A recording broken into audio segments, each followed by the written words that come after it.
Hari ini, mari kita meluangkan waktu untuk mempelajari firman Tuhan dengan judul, kepada siapakah kita harus paling bersyukur? Di dalam 1 Tesalonika pasal 5 dikatakan, mengucap syukurlah dalam segala hal. Jika begitu, kepada siapakah kita harus bersyukur? Bukankah seharusnya ada seseorang yang kepadanya kita harus mengucap syukur? Para petani mengucap syukur kepada Dia yang mengirimkan sinar matahari, hujan, dan angin, sehingga mereka dapat memanen hasil yang melimpah di musim gugur. Pengungsi perang akan bersyukur kepada orang yang membantu mereka tinggal di suatu tempat untuk dapat makan dan tidur. Seorang terpidana mati akan bersyukur kepada seseorang yang mengampuni dosanya yang menyebabkan dia dieksekusi mati. Di dalam Alkitab ada banyak tokoh. Ada Yosua, Rasul Paulus, Daud, Abraham, Ishak, Yakub, dan lain-lain. Kepada siapakah mereka paling bersyukur? Mari kita melihat semua pekerjaan iman mereka. Banyak waktu telah berlalu selama pandemi virus corona. Kepada siapakah kita harus berterima kasih? Siapakah yang paling banyak memberi kita kasih karunia? Apakah kita membalas dengan rasa terima kasih kepadanya? Bukankah kita seharusnya merenungkan diri kita sendiri? Misalnya, pada acara-acara khusus, tetangga sebelah rumah kita memberi beberapa makanan ringan yang enak dan makanan yang lezat. Apakah menurut Anda, kita hanya menerima makanan itu dan membiarkan dia pulang dengan tangan kosong? Bukankah lebih baik untuk mengungkapkan rasa terima kasih kepadanya? Sebagaimana hal ini terjadi secara alami dalam masyarakat. Kita menerima banyak hal dalam dunia rohani yang harus kita syukuri. Bahkan jika itu adalah hal kecil, bukankah seharusnya kita memberikan ucapan syukur? Yosua, Rasul Paulus, dan Daud sudah dicatat sebagai pahlawan-pahlawan di dalam Alkitab.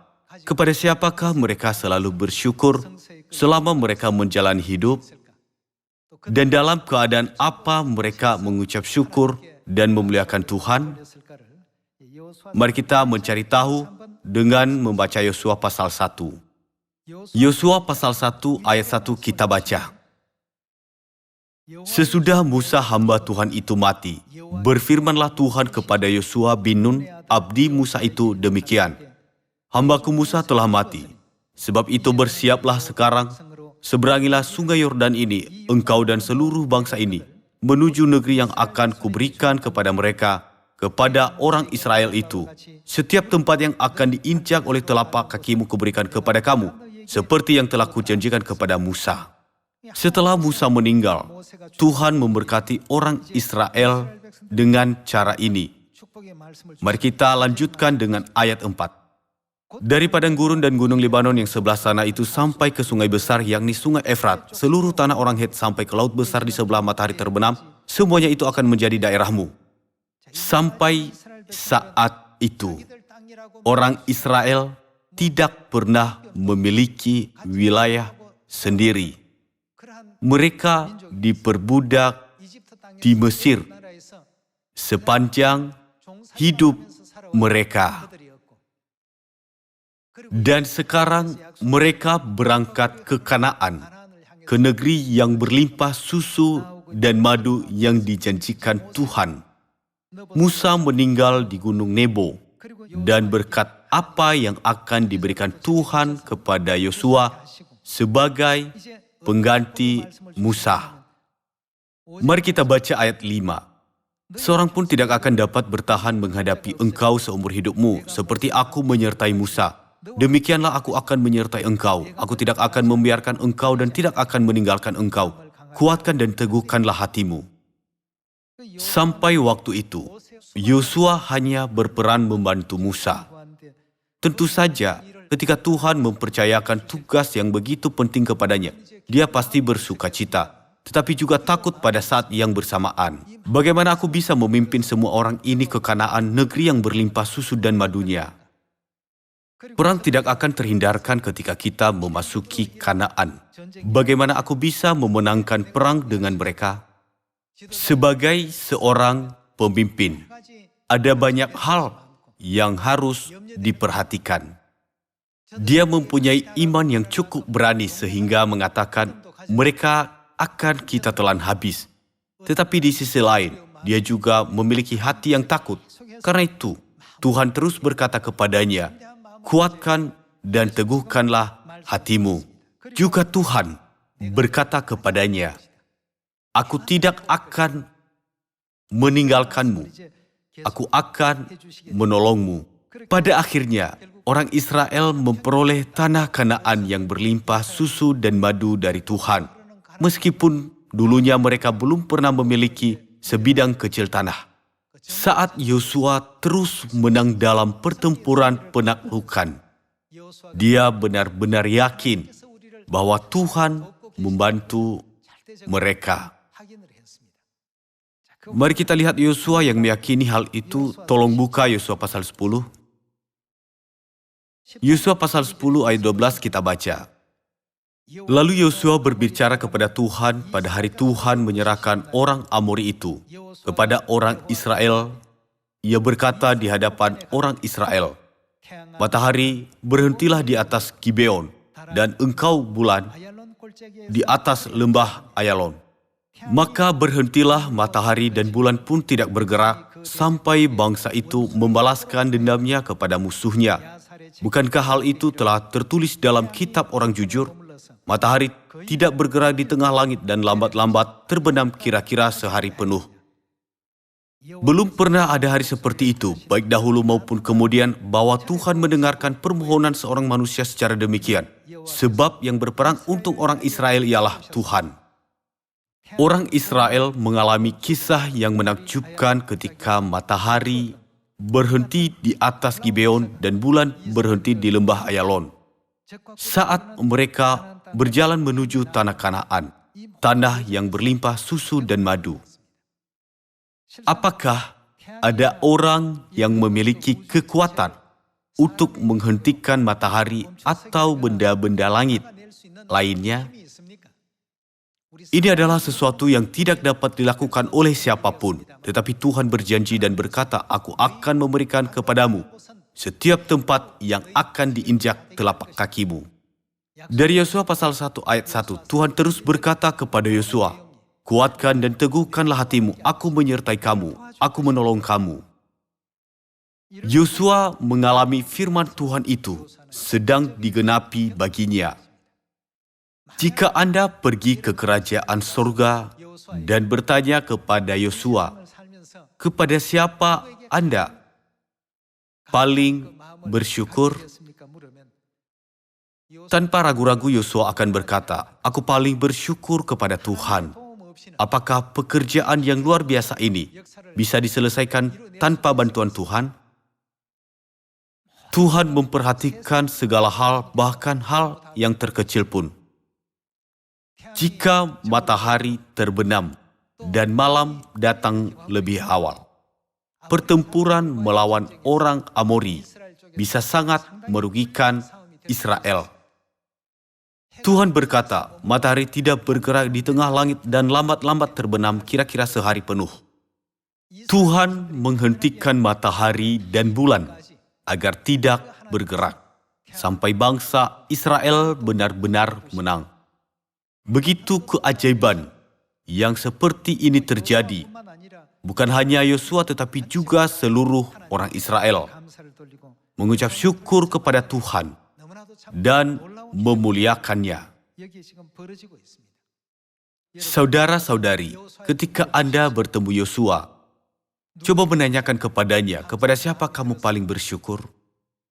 Dia pasti akan berkata, aku paling bersyukur kepada Tuhan tanpa keraguan. Rasul Paulus yang sangat terkenal, meskipun dia dipukuli 40 kurang 1 pukulan, dia terus mengajar orang-orang kudus untuk mengucapkan syukur kepada siapa dalam segala hal. Dia terus mengatakan bahwa kita harus mengucap syukur kepada Tuhan. Tuhanlah yang layak menerima ucapan syukur kita. Itu karena Rasul Paulus tahu lebih baik daripada siapapun bahwa kita adalah orang berdosa saat berada di sorga. Dia selalu merasa bersalah sepanjang hidupnya karena memimpin dalam membunuh Stefanus yang mempunyai iman yang setia. Dia menyadari bahwa dia seorang berdosa secara rohani dan juga berbuat yang tidak adil secara jasmani. Saat dia berada dalam agama Yahudi, dia memandang umat Tuhan sebagai aliran sesat dari sudut pandang agama Yahudi. Dia merasa bahwa apa yang telah dia lakukan adalah benar. Tetapi sesudah dia menerima kebenaran, dia menyadari betapa salahnya perbuatannya. Itu sebabnya dia berkata kepada dirinya sendiri, "Di antara mereka akulah yang paling berdosa." Meskipun begitu, Tuhan memanggil dia untuk menyelamatkannya, mengampuni dosa-dosanya, dan bahkan memberikan harapan akan kerajaan sorga. Jika Anda menanyakan Rasul Paulus, kepada siapa Anda paling berterima kasih? Dia akan berkata tanpa ragu-ragu, dia adalah Tuhan. Meskipun aku memberitakan Injil dengan tidak bisa tidur, telanjang dan kelaparan, dan dipukuli 40 kurang 1 pukulan, semua kesulitan yang telah kualami itu bukan apa-apa. Tuhan menebus aku dari dosa-dosaku dan membuka jalan bagiku untuk masuk ke sorga, walaupun aku yang paling berdosa di antara orang-orang berdosa. Jika Tuhan tidak menebusku, aku pasti dilempar ke neraka dan menderita siksaan yang berkali-kali lebih parah daripada orang lain. Meskipun Rasul Paulus ditelanjangi, kelaparan, dan sering dipukul, 40 kurang 1 pukulan, dia selalu bersyukur kepada Tuhan sambil menanggung tugasnya. Dalam perjalanannya ke Damsyik, dia mendengar suara Saulus, Saulus. Dia menjawab, "Siapakah engkau Tuhan?" "Akulah Yesus yang kau aniaya itu," kata Tuhan. Kalau Tuhan tidak membiarkan Paulus mendengar suara itu, apakah yang akan terjadi kepadanya? Dia pasti hidup dalam siksaan neraka yang tak terbayangkan dalam api yang menyala-nyala selamanya. Betapa bersyukurnya dia. Saudara-saudari, Anda merasa paling berterima kasih kepada siapa? Bagaimana kita bisa membalas rasa terima kasih pada dia yang paling kita syukuri? Kita harus selalu menjadi orang yang memikirkannya. Mari kita baca 2 Tesalonika pasal 2.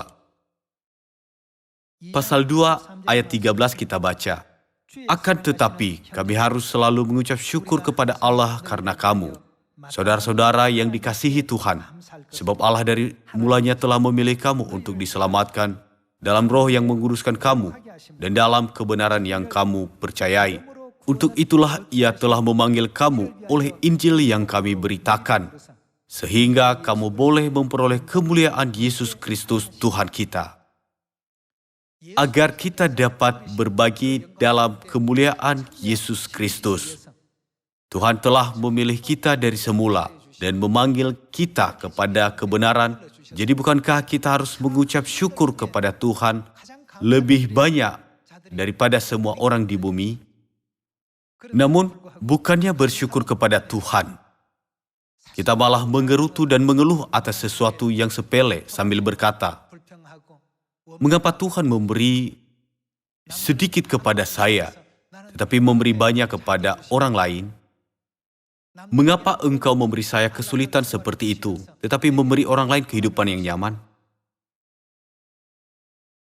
Saudara-saudari, masing-masing dari kita memainkan peran yang berbeda. Ada yang perlu melalui kesulitan untuk menjadi lebih kuat, dan ada yang masih lemah dan lembut. Itu sama seperti halnya tubuh kita. Lengan dan kaki harus memiliki otot yang kuat. Tetapi ada banyak anggota-anggota tubuh yang lemah, yang tidak berotot kuat, bukan? Anggota tubuh tertentu, seperti biji mata, terdiri dari banyak saraf yang halus berkumpul, bukan otot yang kuat. Sama seperti tubuh kita, ada beberapa saudara dan saudari yang perlu diuji dengan cara yang keras, dan beberapa harus memainkan peran berbeda dan perlu ditangani dengan hati-hati. Tuhan menempatkan kita masing-masing dalam berbagai situasi sesuai dengan apa yang kita butuhkan. Pada akhirnya, kemana Dia menuntun kita, Dia ingin memimpin kita ke kerajaan sorga. Jadi kita harus bersyukur kepada Tuhan dalam segala hal seperti yang dikatakan Rasul Paulus. Akan tetapi, kami harus selalu mengucap syukur kepada Allah karena kamu, saudara-saudari yang dikasihi Tuhan, sebab Allah dari mulanya telah memilih kamu. Ada dari kita yang berperan sebagai betis atau kaki. Tuhan membuat mereka lebih kuat melalui ujian. Untuk diselamatkan dalam roh yang menguduskan kamu dan dalam kebenaran yang kamu percayai. Untuk itulah Ia telah memanggil kamu oleh Injil yang kamu beritakan sehingga kamu boleh memperoleh kemuliaan Yesus Kristus Tuhan kita. Seberapa besar dan tingginya kemuliaan Kristus di kerajaan sorga, Tuhan ingin kita semua mengambil bagian dalam kemuliaan-Nya. Jadi kita tidak boleh mengomel dan menggerutu karena hal yang kecil atau kesalahpahaman kita. Tapi kita harus mengucap syukur kepada Tuhan. Setiap hari kita harus berpikir tentang kasih karunia yang telah kita terima dari Tuhan dan betapa berharga dan agungnya kasih karunia ini. Dengan apakah kita bisa menyenangkan Bapa dan Ibu, bagaimana kita bisa memuliakan Tuhan. Aku ditakdirkan untuk mati selamanya dan menderita selamanya di neraka. Bukankah itu tertulis dalam Roma pasal 6 ayat 23? Bukankah dikatakan bahwa upah dosa kita adalah kematian? Tuhan telah mengampuni kita dari dosa-dosa yang tidak terampuni, yang kita perbuat di sorga, dan membawa kita ke dunia yang mulia yang disebut kerajaan sorga. Jadi, selama kita hidup di bumi ini, kita tidak boleh melakukan kebodohan, seperti menyerah pada kebenaran dan kerajaan sorga hanya karena hal-hal yang kecil atau karena pendapat kita tidak diterima, dan tidak boleh menyepelekan posisi mulia yang diberikan Tuhan kepada kita. Lalu apa yang harus kita lakukan menurut firman Alkitab? Dikatakan, mengucap syukurlah dalam segala hal, tidaklah mudah untuk melakukannya. Walaupun demikian, kita harus bisa mencapai tingkat keimanan untuk mengucap syukur dalam segala keadaan. Untuk melakukan itu, kita perlu menemukan sesuatu untuk disyukuri, apapun situasinya. Tuhan tidak memberi kita hal-hal untuk dikeluhkan. Kita mungkin tidak menyadari sekarang bahwa Tuhan telah menyediakan segala hal bagi kita dan bahwa Tuhan telah memimpin kita melalui pengorbanan yang tidak terlihat sehingga semuanya berjalan dengan baik untuk kita. Tetapi harinya akan tiba di mana kita semua akan menyadarinya. Bukankah Yesus sudah berkata, apa yang kuperbuat, engkau tidak tahu sekarang, tetapi engkau akan mengertinya kelak. Saudara-saudari, Tuhan adalah Bapa dan Ibu kita. Adakah Bapa atau Ibu yang ingin anaknya gagal dalam masa depannya sengsara? Tidak peduli betapa jahatnya Bapa dan Ibu, tidak satupun dari mereka ingin anak-anaknya mengalami kesengsaraan. Bagaimana dengan Bapa dan Ibu Surgawi, kita yang sangat mulia dan kudus? Kita harus percaya kepada Bapa dan Ibu. Mereka datang ke dunia untuk kita, menjalani jalan pengorbanan untuk kita, membuat keputusan yang sangat baik untuk kita, dan membuat semua ketetapan ini untuk kita. Jika kita tidak percaya hal ini, tak akan mengeluh dan menggerutu seperti orang Israel yang telah berkata, mengapa Tuhan menyuruh kita untuk berjalan ke jalan yang jauh, tidak menuntun kita langsung ke tanah Kanaan. Di tengah jalan mereka mengeluh. Ketika mereka sedikit haus, mereka mengeluh dengan berkata, mengapa engkau membawa kami ke tempat yang tidak ada airnya? Ketika mereka lapar atau kehabisan makanan, mereka mengeluh lagi. Jadi apa yang Tuhan katakan? Pandanglah burung-burung di langit yang tidak menabur dan tidak menuai dan tidak mengumpulkan bekal dalam lumbung, namun diberi makan oleh Bapamu yang di sorga. Burung tidak punya lumbung dan tidak tahu cara bertani. Namun Tuhan berkata, bagaimana mereka makmur sampai hari ini? Bukankah aku memberi mereka makan? Bukankah kamu jauh melebihi burung-burung itu? Bagiku kamu lebih berharga daripada burung, daripada ikan di laut, daripada binatang yang berlari di padang, dan daripada seluruh dunia. Bagaimana bisa aku tidak memperhatikan kamu? Tuhan sangat sedih hatinya dan berkata, hai orang yang kurang percaya, saudara-saudari, selama kita hidup di bumi ini, ada anak-anak yang perlu dipelihara Tuhan dengan keras, dan ada juga yang perlu dipeliharanya dengan lembut. Kita tidak tahu itu. Itu dalam pemeliharaan Tuhan yang hanya diketahui oleh Tuhan. Hanya Tuhan yang tahu siapa yang perlu dipelihara dengan lembut atau dengan keras. Jadi janganlah putus asa atau menyerah pada semua keadaan yang kita hadapi dalam hidup kita. Tetapi mari kita mengingat bahwa Tuhan kita bersama kita dan selalu membantu kita. Meskipun Paulus sering dipukuli dengan 40 kurang 1 pukulan, bukankah dia bersyukur? Bersyukurlah kepada Tuhan. Tidak masalah berapa banyak aku dipukul, demikianlah pola pikirnya. Aku adalah salah satu anggota tubuh yang perlu dibesarkan dengan keras melalui kesulitan. Tetapi ada anggota lain yang perlu dibesarkan dengan lembut. Jadi kita harus selalu bersyukur kepada Tuhan dalam keadaan apapun. Itu tertulis dalam Alkitab yang digerakkan oleh Roh Kudus. Mari kita baca satu ayat lagi dalam 1 Tesalonika pasal 2. Kepada siapa kita harus paling bersyukur? Kita harus paling bersyukur kepada Bapa dan Ibu Sorgawi yang menyelamatkan kita orang berdosa yang harus mati dan yang memimpin kita ke kerajaan sorga.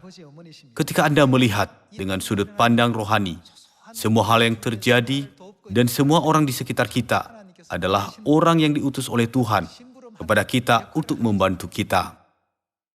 Mari kita lihat 1 Tesalonika pasal 2 ayat 10.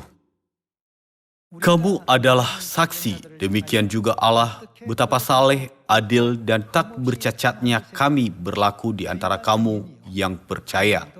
Kamu tahu betapa kami seperti bapa terhadap anak-anaknya telah menasihati kamu dan menguatkan hatimu seorang demi seorang, dan meminta dengan sangat supaya kamu hidup sesuai dengan kehendak Allah yang memanggil kamu ke dalam kerajaan dan kemuliaannya. Dan karena itulah kami tidak putus-putusnya melakukan apa?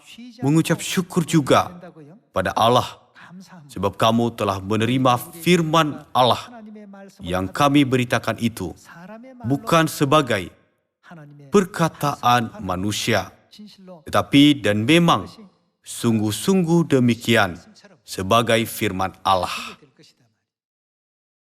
Di dalam Wahyu pasal 21, Tuhan akan meniadakan kematian, ratap tangis, dan kesakitan, dan akan memberikan kerajaan sorga yang mulia bukan hanya itu saja. Di dalam Wahyu pasal 22, Tuhan akan membuat kita untuk memerintah sebagai raja untuk selama-lamanya, bukan? Namun, di dalam Wahyu pasal 20, apa yang akan terjadi pada setan, iblis, dan nabi-nabi palsu siang dan malam? Bukankah dikatakan bahwa mereka akan dilemparkan ke dalam lautan api dan akan disiksa di sana selamanya? Siapakah yang harus pergi ke tempat penderitaan itu sebenarnya? Kitalah yang harus pergi ke tempat itu. Tetapi Tuhan menyelamatkan kita dari takdir itu dan membebaskan kita dari penderitaan tersebut. Untuk hal ini, kita harus mengucap syukur kepada Tuhan dalam segala hal. Tujuan akhir kita bukan hanya di bumi ini, tetapi di kerajaan surga yang kekal.